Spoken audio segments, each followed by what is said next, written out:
Ito yung bowl. Ayan. Yan. Bali may tatlo silang nakaprepare dito. Tatlong box.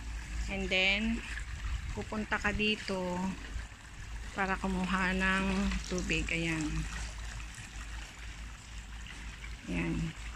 Parang water offering ganyan. Ayan, lalagyan ko ha.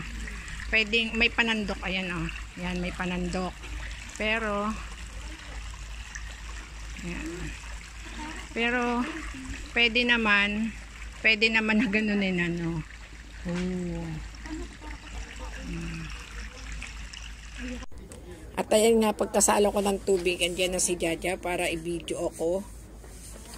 So, tip ko lang po sa inyo, dapat konti lang yung tubig para walang natatapon. Ang sabi kasi, dapat daw walang matatapon. Yung sa akin may tumutulo dahil nga ang ginawa ko, sinalo ko. So, may tubig na natitira sa ilalim at saka yung kamay ko medyo basa na.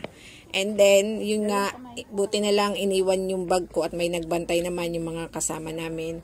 And then, mas okay na dalawang kamay yung pagkakahawak mo dahil nga ang sabi nila, dapat walang matapon na tubig.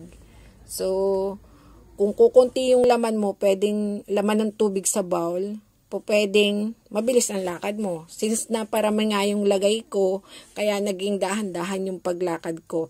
And then yung tubig na yan, ilalagay dyan sa malaking bowl sa unahan. May isasalin mo. So bago magsalin o pagkasalin o habang sinasalin mo, mag-wish ka na kung ano man yung gusto mo na sabihin. And then, or mag-pray.